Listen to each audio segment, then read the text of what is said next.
The day an entire neighborhood discovered they had been driving across my land for 23 years was the day everyone finally stopped laughing at me. The cold steel chain rattled against the bridge railing as I slipped the heavy brass padlock through the final link. The metallic click echoed over the river below, sharp enough to silence nearly 300 people gathered on the opposite side. Minivans idled. A yellow school bus waited with its warning lights flashing. Delivery trucks formed a growing line behind dozens of expensive SUVs, and every frustrated face stared directly at me as if I had just shut down the entire town. Then I heard the familiar voice that had spent months telling everyone I was nothing more than a stubborn outsider. "You can't do this," Victoria Whitmore shouted while marching toward the bridge in her spotless white blazer and oversized sunglasses.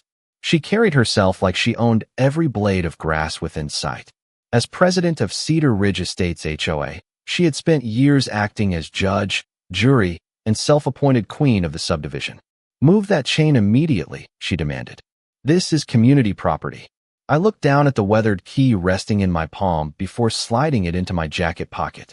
"No," I answered quietly. Her confident smile barely moved. She honestly believed this would end the same way every disagreement in the neighborhood ended, with everyone obeying her, because arguing felt pointless. She reached for her phone before I could say another word. "Call the sheriff," she announced loudly enough for everyone to hear. "This man is illegally blocking access to hundreds of homeowners." Within 20 minutes, flashing blue lights reflected across the river, bouncing off the old steel trusses my grandfather had helped reinforce decades before I was born. Two deputies stepped out, calm, professional, already expecting another routine HOA dispute. Victoria hurried toward them before they could even introduce themselves. Her voice was polished, practiced, almost rehearsed. She explained that I was trespassing, creating a public hazard, interfering with emergency access, destroying property values, and holding an entire community hostage. The deputies listened without interrupting, then turned toward me. I handed over a weathered leather folder that still carried the faint scent of cedar from my grandfather's workshop. Inside rested a certified deed, a recorded survey, county easement records, and one document that hadn't seen daylight in nearly 40 years. The older deputy flipped through each page slowly while the morning breeze carried the smell of damp earth and river water beneath the bridge. Traffic continued building behind Victoria until the line stretched farther than I could see. Finally, the deputy closed the folder and exhaled. He looked at Victoria with an expression that instantly erased every ounce of certainty from her face. "Ma'am," he said evenly, "this bridge belongs to him." For the first time since I inherited 1,200 acres from my grandfather 6 months earlier, Victoria Whitmore didn't have an answer. She simply stared at me as if I had rewritten reality. The truth was much simpler. Reality had always belonged to my family. They had just forgotten to read the map. My name is Ethan Caldwell, and until 6 months before that morning on the bridge, I believed my grandfather had left me nothing more than an aging ranch that had seen better days. 1,200 acres sounded impressive whenever someone said it out loud, but most of it was rolling pasture, hardwood groves, creeks, and hills that had been in our family longer than anyone could remember. Growing up, I spent every summer there. I knew the smell of fresh cut hay drifting across the fields before sunrise. I knew the sound of cattle moving through wet grass after a spring rain. I knew exactly which oak tree my grandfather liked to sit under every Friday evening with a cup of black coffee while watching the sun disappear behind the western ridge. What I never understood was why he always carried the same old brass key on a faded leather ring. Every time I asked about it, he would smile without looking at me and say, "Some things are worth more than the land itself." I thought he was talking about family. Looking back, he was trying to teach me something I was too young to understand. After college, I became a civil engineer, spending more time designing bridges and highways than walking fence lines. My projects took me across Texas, Colorado, and Oklahoma. Life became blueprints, survey stakes, concrete specifications, and long days at construction sites. I visited my grandfather whenever work allowed, but never stayed long enough to notice how much the area around the ranch had changed. New roads appeared. Shopping centers replaced open fields. Then a massive subdivision quietly grew along the eastern edge of our property. Cedar Ridge Estates looked polished from the highway, with identical mailboxes, perfectly trimmed lawns, decorative stone entrances, and banners advertising luxury community living. I assumed the developers had purchased land from neighboring ranches years earlier. I never questioned where the property lines actually ended because my grandfather never complained. He simply watched the neighborhood expand while continuing to repair fences, maintain the creek crossings, and oil the steel hinges on the old bridge every few months. When he passed away at 87, I inherited everything exactly as his will described it. There were no dramatic speeches from attorneys, no hidden fortunes, just weathered deeds, tax records, survey maps, and that same brass key resting inside a small wooden box with a handwritten note that read, "Keep this safe. They will eventually forget who owns the way in." At the time, I thought it was another one of his old ranch sayings. I placed the key in my desk drawer and focused on settling the estate. I paid the property taxes, repaired a few damaged fences, and planned to spend weekends restoring the old farmhouse. I had absolutely no idea that less than a mile away, an entire homeowners association had already convinced itself that my family's history had become nothing more than an inconvenient detail waiting to disappear. The first time I met Victoria Whitmore, she smiled before she spoke, and somehow that made the conversation feel colder. It was a bright Saturday morning, the kind where the Texas sun painted every rooftop in Cedar Ridge Estates with a golden glow while automatic sprinklers clicked rhythmically across perfectly trimmed lawns. I had driven over simply to introduce myself after noticing that one of the subdivision's walking trails wandered surprisingly close to my eastern fence line. I figured it was probably a surveying mistake that could be cleared up with a friendly conversation. Instead, I found the neighborhood clubhouse buzzing with activity. Golf carts rolled past like tiny parade floats. Fresh coffee drifted from the lobby. Someone was arranging flowers near the entrance as if every weekend were a celebration. Then Victoria stepped outside carrying a clipboard tucked neatly against her arm. She looked at me for only a second before deciding exactly who I was. In her mind, I was not the owner of 1,200 acres. I was just another rural neighbor standing in the way of progress. "Can I help you?" she asked with polished professionalism that sounded more like a warning than a greeting. I introduced myself and mentioned that I had recently inherited the Caldwell Ranch bordering the subdivision. For the briefest moment, her expression tightened before returning to that practiced smile. "Oh yes," she replied. "The old ranch. We have been expecting someone eventually." The word eventually lingered in my head long after the conversation ended. She spoke as though my family's land had already become part of her future plans. Before I could explain why I had stopped by, she began describing community standards, neighborhood improvements, property values, and expansion projects that sounded less like possibilities and more like decisions that had already been made. Every sentence carried the quiet confidence of someone who had never been told no. Residents greeted her with cheerful waves as they passed. Contractors stopped to ask for approval before unloading landscaping materials. Delivery drivers recognized her by name. Even members of the HOA board watched her before speaking, measuring their own opinions against hers. It became obvious within minutes that Victoria did not simply manage Cedar Ridge Estates. She ruled it through routine, paperwork, and absolute certainty. During our conversation, she casually pointed toward the old bridge crossing the river. "That entrance has served the community well for years," she said. "Eventually, we will modernize it and widen access once the county finishes the paperwork." I followed her finger toward the weathered steel structure my grandfather had inspected every season without fail. Something about the way she claimed it so effortlessly unsettled me, but I assumed she was referring to future public improvements. I had no reason yet to question her confidence. As I drove back toward the ranch, gravel crunched beneath my tires while warm wind carried the scent of cedar and river water through the open window. In the rearview mirror, I watched the decorative stone entrance to Cedar Ridge Estates shrink into the distance. Everything looked peaceful, organized, and prosperous. Yet I could not shake the feeling that I had just walked into the middle of a conversation that had started years before I arrived. And somehow, every person in that neighborhood believed the ending had already been written without ever asking the Caldwell family. The letters started arriving exactly 9 days after that meeting. The first one looked harmless enough, printed on expensive cream-colored paper with the Cedar Ridge Estates logo embossed across the top. It welcomed me as a neighboring property owner, and politely informed me that my eastern fence created an unpleasant visual experience for community residents.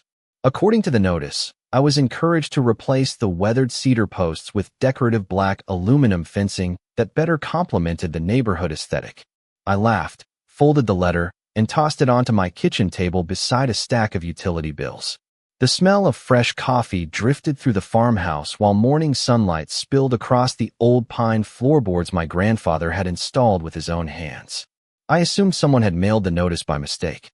3 days later, another envelope appeared. This one requested that I remove several no trespassing signs because they allegedly interfered with community walking trails. That made me stop. I drove to the eastern property line and followed a narrow gravel path until I reached the fence. Fresh footprints crossed beneath one section where the wire had been bent downward. Beyond it, I could hear children laughing somewhere inside the subdivision and the distant hum of lawn mowers moving in perfect lines across identical yards. Someone had clearly been treating my ranch as an extension of their neighborhood. During the following weeks, the situation escalated. Weekend hikers wandered across my creek bank carrying reusable water bottles and folding chairs.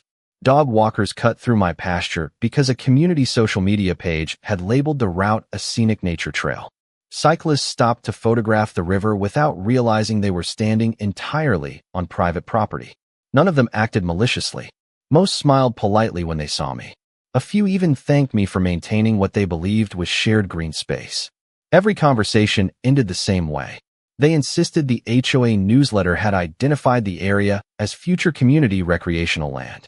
That sentence settled heavily in my mind. Future community land. I had never agreed to anything remotely close to that. Then came the certified letter. The envelope felt heavier than the others, its sharp edges pressing into my fingers as I opened it at the kitchen counter. Inside was a formal demand stating that I remove my locked ranch gate because it restricted neighborhood access to the river overlook.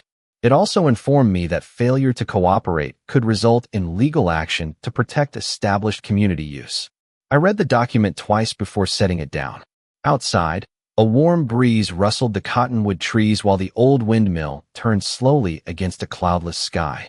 The contrast between the peaceful ranch and the increasingly aggressive paperwork felt almost unreal. A week later, I returned from buying fencing supplies and found survey flags planted several feet inside my property. Bright orange ribbons fluttered in the afternoon wind beside fresh white paint marks stretching toward the bridge. Contractors were measuring distances while discussing where decorative lighting and a welcome monument might fit best. When I asked who had authorized the work, the foreman simply shrugged and pointed toward a laminated site plan bearing the Cedar Ridge Estates logo. According to his paperwork, the entrance improvements had already been approved. Standing there with the smell of fresh spray paint lingering in the air, I realized this was no misunderstanding. Someone had spent years convincing an entire community that my family's land was already theirs, and they were behaving as though the remaining paperwork was nothing more than an inconvenience waiting to disappear. That afternoon, I called the county sheriff's office, convinced the situation could be resolved with a simple conversation. A deputy arrived within an hour, his pickup kicking up a thin trail of dust as it rolled down my gravel driveway. He listened patiently while I explained the survey flags, the contractors, the letters, and the growing stream of residents crossing my property. Together we walked to the eastern fence where the orange markers still fluttered in the breeze. The deputy studied the fence line, glanced toward the subdivision entrance, and finally looked back at me with the kind of expression that usually came before disappointing news. He told me there was no indication anyone intended to damage my property, and ownership questions involving boundary lines and access rights were civil matters. If someone refused to leave after being asked, that was one thing. Determining who legally owned the land was something only the courts or county records could settle. His answer was calm, professional, and completely unsatisfying. By the following week, I had scheduled meetings with 2 local attorneys. The first skimmed through my grandfather's deed, nodded thoughtfully, and admitted that property disputes involving long-established subdivisions often became expensive because every document had to be examined in detail. The second attorney warned me that homeowners associations usually had significant financial resources and legal teams prepared to defend community interests. Neither lawyer told me I was wrong. Neither told me I would lose. They simply explained that proving decades of ownership history could take months or even years. I drove home with a folder full of business cards and estimates that seemed almost as heavy as the uncertainty settling over my shoulders. Meanwhile, Cedar Ridge Estates behaved as though the outcome had already been decided. New notices continued appearing in my mailbox. One claimed my ranch equipment created an unattractive view from neighboring homes. Another insisted overgrown native grass posed a concern for community appearance despite the fact that the pasture was managed exactly as it had been for generations. Then came invitations to attend HOA board meetings where, according to the letters, they hoped to discuss bringing my property into compliance with community expectations. I never attended. I had no intention of asking permission from people who held no authority over my ranch. Even so, the pressure kept building. Survey stakes multiplied near the bridge. Contractors returned to take additional measurements before quietly leaving each time I questioned their instructions. Weekend visitors treated the riverbank like a public park, waving politely as though they genuinely believed they belonged there. What unsettled me most was not their behavior, but their certainty. They had been told the same story for so many years that no one thought to question it anymore. One evening, as the sun settled behind the western hills and the chorus of crickets filled the fields, I unlocked my grandfather's old workshop searching for fence supplies. Dust floated through narrow beams of golden light, while shelves overflowed with decades of carefully labeled tools, coffee cans filled with bolts, weathered notebooks, and rolled maps tied with faded twine. The familiar scent of cedar wood and machine oil surrounded me exactly as it had when I was a child handing my grandfather wrenches. I remembered the brass key resting in my desk drawer and the strange note he had left behind. For the first time, I stopped thinking about what everyone else believed and started wondering what my grandfather had known all along. The brass key fit the old workshop cabinet so perfectly that I wondered how many times my grandfather had opened it without anyone noticing. The lock turned with a soft click, followed by the slow groan of wood that had not been disturbed in years. Inside were dozens of neatly organized binders, each labeled in his careful handwriting. Fence repairs, water rights, grazing leases, county taxes. At the very bottom rested a flat metal document case coated with a thin layer of dust. My pulse quickened as I carried it onto the workbench beneath the hanging shop light. The hinges creaked open, releasing the familiar scent of aged paper, cedar, and machine oil. Folded inside were original survey maps dating back more than half a century. Every property corner was marked by hand. Every creek, fence line, and access road had been measured with remarkable precision. Then I found a sealed envelope bearing the county recorder's stamp. Inside was the original recorded deed for the steel bridge crossing the river. I read the document once, then a second time, making sure I had not misunderstood a single word. Ownership of the bridge had never been transferred, sold, donated, or dedicated for public use. It remained part of the Caldwell Ranch exactly as it had been since my great-grandfather signed the paperwork decades earlier. Beneath that deed rested another document that immediately explained everything. It was an easement agreement allowing neighboring landowners to cross the bridge under specific conditions, but the agreement had expired years before Cedar Ridge Estates was ever developed. There had never been a permanent public right of access. There had never been a recorded transfer to the Homeowners Association. There had never been any document granting Victoria or anyone else authority over that crossing. My grandfather had known this all along. He had simply chosen not to fight while he was alive. Instead, he preserved every record, every survey, every receipt, and every inspection report inside this cabinet, waiting for the day someone would finally need them. I spread the maps across the workbench until they covered nearly every inch of the old oak surface. One after another, the property lines matched perfectly. The eastern subdivision stopped exactly where our ranch began, the only entrance connecting Cedar Ridge Estates to. The county highway crossed the bridge sitting squarely on my family's land. Every resident, every delivery truck, every utility vehicle, every contractor, every guest entered and exited by traveling over property they did not own. I leaned back and remembered my grandfather's quiet words from years earlier. Some things are worth more than the land itself. Suddenly the sentence made complete sense. The bridge was never valuable because of the steel or concrete. It was valuable because it controlled access to everything beyond it. I spent the rest of that evening carefully scanning every document into digital files, placing certified copies into waterproof folders, and arranging appointments with a licensed surveyor, a title company, and a property attorney who specialized in land records instead of neighborhood disputes. I did not feel angry anymore. I felt calm. For the first time since inheriting the ranch, I was no longer reacting to someone else's confidence. I was preparing to let the official records tell a story that no amount of opinions, assumptions, or HOA meetings could ever rewrite. Everything changed after I stopped trying to convince people and started preparing the evidence. My attorney reviewed every document twice before looking up with a quiet smile that told me more than any dramatic speech ever could. He said the records were remarkably clean. There were no conflicting deeds, no hidden amendments, no forgotten transfers buried inside county archives. The bridge belonged to the Caldwell family exactly as the original filing described. More importantly, every survey completed over the past 60 years reinforced the same boundary lines. The truth had never disappeared. People had simply stopped looking for it. I hired a licensed surveyor whose reputation stretched across 3 counties. For 2 full days, we walked fence lines, checked old monuments, compared satellite coordinates, and verified every property corner against the original plats. Bright orange markers appeared exactly where my grandfather's hand-drawn maps predicted they would. Watching modern equipment confirm measurements taken decades earlier filled me with quiet admiration for the man who had preserved every inch of the ranch with such care. At the same time, I contacted the title company and requested certified ownership reports for every parcel surrounding the subdivision entrance. Their research produced exactly what I expected. Cedar Ridge Estates owned beautiful common areas, landscaped medians, decorative fountains, and the clubhouse. They did not own the bridge. They did not own the narrow strip of land connecting it to the county highway.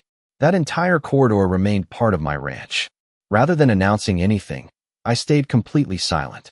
I installed new security cameras overlooking the bridge from several angles, replacing aging equipment with high-resolution systems that automatically stored every recording in secure cloud backups. I repaired loose guardrails, inspected the steel decking, and hired a structural engineer to evaluate the crossing.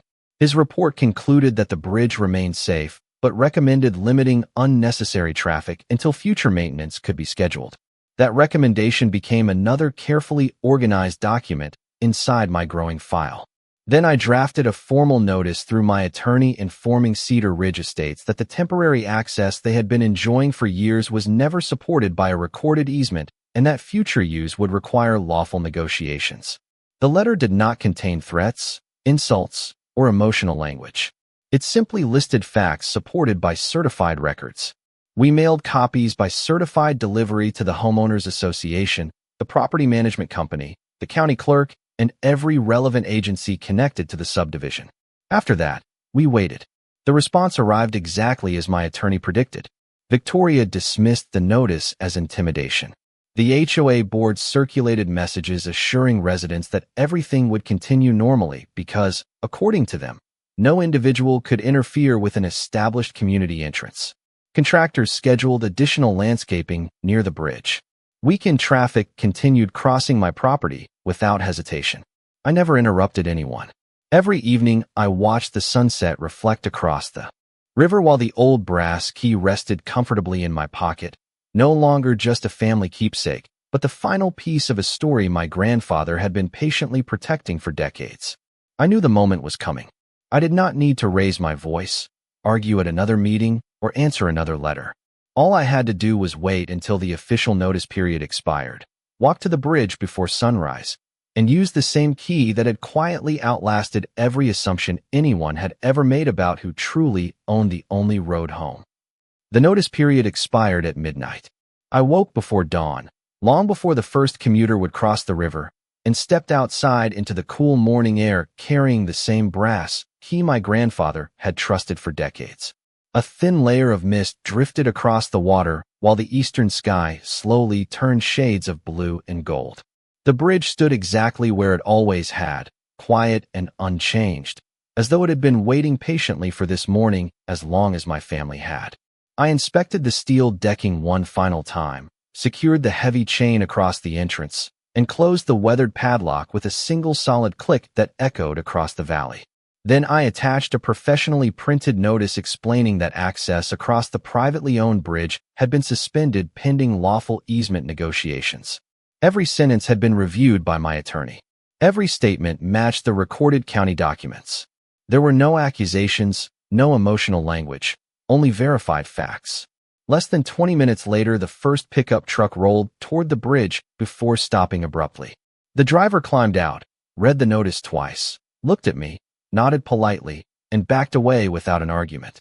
By 7 o'clock, the quiet morning had transformed into controlled confusion. Parents trying to reach work, delivery drivers checking navigation systems, landscaping crews towing equipment, and service vehicles formed a line stretching back through Cedar Ridge Estates. Conversations grew louder, but I remained exactly where I was, leaning against the ranch fence with my document folder resting on the tailgate of my truck. Then Victoria arrived. Her white sport utility vehicle stopped near the front of the line, and she stepped out with the same confidence I had seen during our very first meeting. She marched directly toward the chain without even reading the notice. "Remove this immediately," she demanded. "You cannot block an entire community." I calmly handed her a certified copy of the recorded bridge deed. She barely glanced at it before pushing the papers back toward me. "Our attorneys will handle this," she replied. A few minutes later, county deputies arrived, responding to multiple calls from frustrated residents. The same older deputy who had spoken with me weeks earlier approached the bridge, greeted both of us professionally, and requested the documentation. He spent several minutes reviewing the certified deed, the updated survey, the title report, the engineering inspection, and the attorney's notice. The only sounds were the river flowing beneath the bridge, distant birds calling from the cottonwood trees, and dozens of idling engines waiting for an answer. Finally, the deputy closed the folder exactly as he had on that unforgettable morning. He turned toward Victoria and spoke in the same calm voice that carried far enough for everyone nearby to hear. He explained that the county records confirmed my ownership of the bridge and that law enforcement had no authority to compel a private property owner to reopen access where no recorded public easement existed. This was a civil property matter requiring legal resolution between the appropriate parties. Silence settled over the crowd. Board members looked at one another with expressions of disbelief. Residents who had trusted years of confident assurances suddenly realized the official records were telling a completely different story. I did not celebrate. I did not argue. I simply stood beside the old bridge while the morning sunlight reflected across the steel beams, knowing that after decades of assumptions, the truth had finally spoken louder than anyone's opinion ever could. The negotiations began 3 days later in a quiet conference room at the county administration building. There were no raised voices, no dramatic confrontations, and no speeches about pride. There were only maps spread across polished tables, certified records stacked in orderly folders, and the undeniable reality that every expert in the room could now see with complete clarity. The Homeowners Association hired new legal counsel specializing in real estate law, and within the first hour they acknowledged what Victoria had refused to accept for months. The bridge belonged to the Caldwell family. The access corridor belonged to the Caldwell family. The recorded easement they believed protected them simply did not exist. For the first time since inheriting the ranch, no one questioned the documents. They only discussed solutions. My attorney asked me privately what I wanted. I looked out the window toward the rolling hills where my grandfather had spent most of his life and realized I had never wanted to trap an entire neighborhood. I only wanted my family's property rights respected. So instead of demanding impossible terms, I offered a permanent recorded easement at fair market value with conditions that protected both sides. The agreement required the Homeowners Association to recognize the Caldwell Ranch as neighboring private property, maintain the bridge according to engineering standards, respect every established boundary line, remove unauthorized trail markers and future expansion plans from my land, and end every outstanding claim or notice that had been sent to me. The board accepted every condition. Several weeks later, county crews recorded the new easement, surveyors installed permanent boundary monuments, and fresh signs clearly marked the property lines that had existed all along. The atmosphere around Cedar Ridge Estates changed almost immediately. Residents who had once wandered onto the ranch by accident now waved from the correct side of the fence. A few even stopped to apologize after learning the full history from the public records. They admitted they had believed what they had been told for years and had never imagined the bridge stood entirely on private land. I never blamed them. Most had simply trusted the information they received. Victoria resigned from the homeowners association before the next board election. I never saw her at another community meeting. Life gradually returned to the quiet rhythm I remembered from childhood. Early mornings smelled of fresh hay and cedar instead of fresh paperwork. The river continued flowing beneath the same steel bridge that my great-grandfather had helped build, and every evening the setting sun painted its weathered beams with the same warm glow I had admired as a boy. The old brass key now rests inside a glass case in my grandfather's workshop beside the handwritten note he left behind. I read those words differently now because experience gave them meaning that youth never could. Some things really are worth more than the land itself. Sometimes it is not the acres, the buildings, or the fences that matter most. Sometimes it is the quiet proof that patience, preparation, and the truth can outlast years of assumptions.